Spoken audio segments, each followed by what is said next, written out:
एक जादुई शीशा। बहुत समय पहले की बात है। एक व्यापारी अपनी 3 बेटियों के साथ रहता था। व्यापारी को अपनी तीनों बेटियों से प्यार था।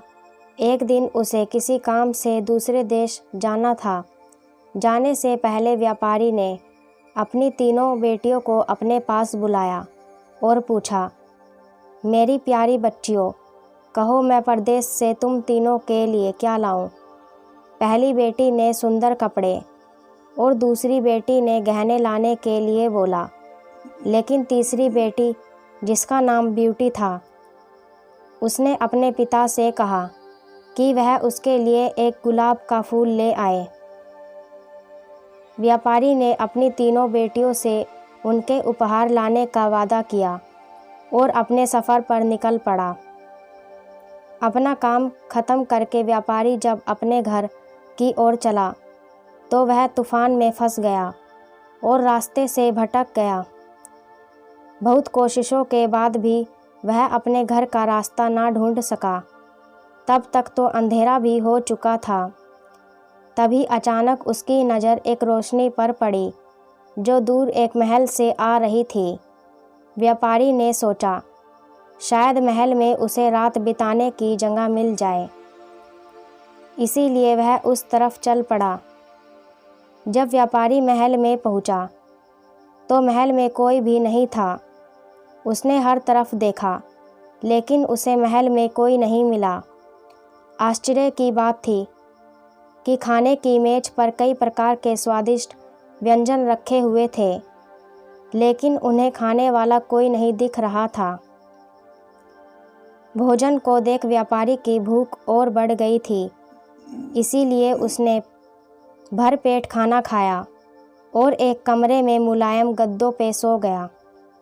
सुबह व्यापारी ने जब महल के बगीचे में सुंदर गुलाब के फूल देखे तो उसे ब्यूटी से किया हुआ वादा याद आ गया। उसने एक फूल तोड़ा और घर की ओर जाने लगा। तभी वहाँ एक भयानक जीव प्रकट हुआ और बोला, मैंने तुम्हें अपना भोजन खाने दिया, अपने मुलायम गद्दों पर सोने दिया, और तुम मेरे ही बगीचे से गुलाब तोड़ रहे हो। तुम्हें इसकी सज़ा मिलेगी। व्यापारी बहुत डर गया और कांपते हुए बोला, मुझे माफ़ कर दो, मुझे मत मारो। यह गुलाब मैंने अपने लिए नहीं तोड़ा, अपनी बेटी के लिए तोड़ा था। मैंने अपनी बेटी से वादा किया था कि मैं उसके लिए गुलाब का फूल लाऊंगा। यह सुनते ही राक्षस ने व्यापारी से कहा कि वह एक शर्त पर उसे छोड़ेगा। उसे अपनी बेटी को महल में भेजना होगा। डरा और घबराया हुआ व्यापारी अपनी बेटी को भेजने का वादा कर वहां से चला गया।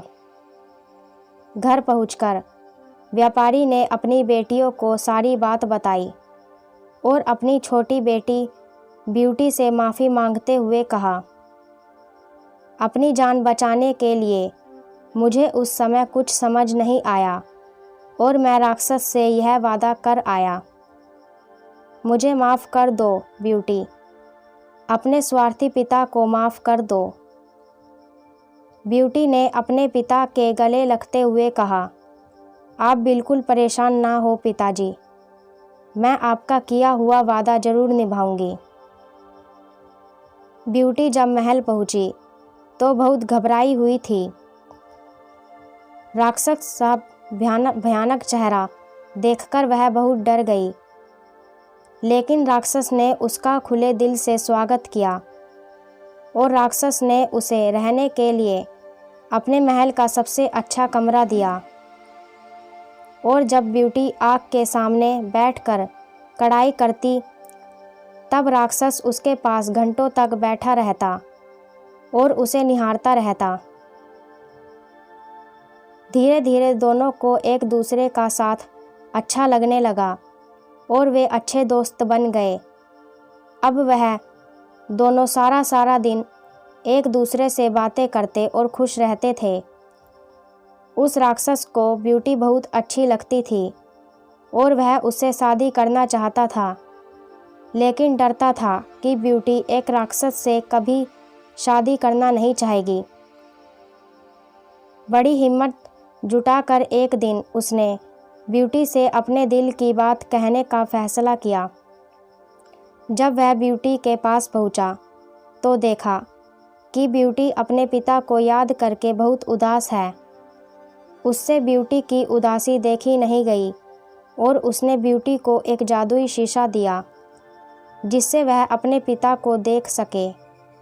ब्यूटी बहुत खुश हुई, लेकिन जब उसने अपने पिता को देखा तो वो बहुत बीमार थे।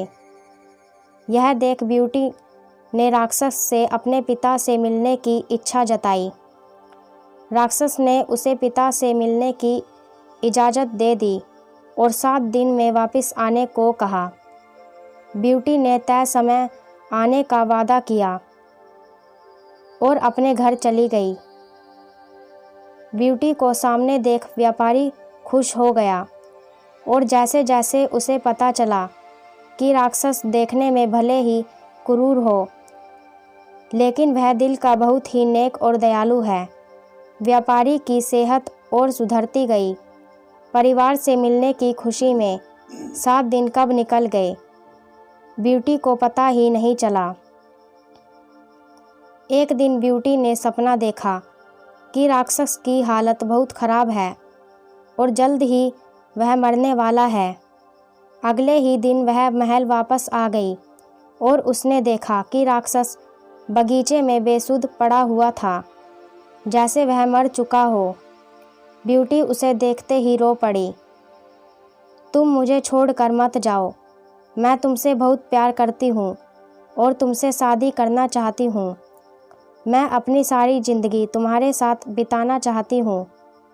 जैसे ही ब्यूटी ने यह शब्द कहे, एक रोशनी से राक्षस को ढक लिया और जब रोशनी गायब हुई तो भयानक और क्रूर दिखने वाला राक्षस एक खूबसूरत राजकुमार में बदल चुका था।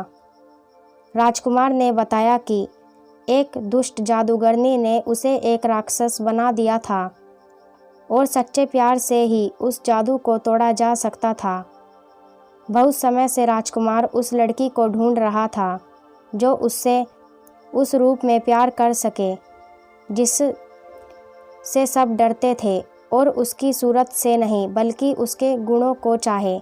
आखिरकार राजकुमार को उसका सच्चा प्यार मिल गया और वह बहुत खुश था। जल्द ही ब्यूटी और राजकुमार की शादी हो गई और वह अपनी गुलाबों सी खूबसूरत दुनिया में हंसी खुशी से रहने लगी। दोस्तों, इस कहानी से हमें यह शिक्षा मिलती है कि हमें किसी की सूरत को देखकर उसकी सीरत का अंदाज़ा नहीं लगाना चाहिए। इंसान का बाहरी रूप सिर्फ दिखावा है, उसका साफ दिल, उसके गुण देखकर इंसान से प्यार किया जाता है।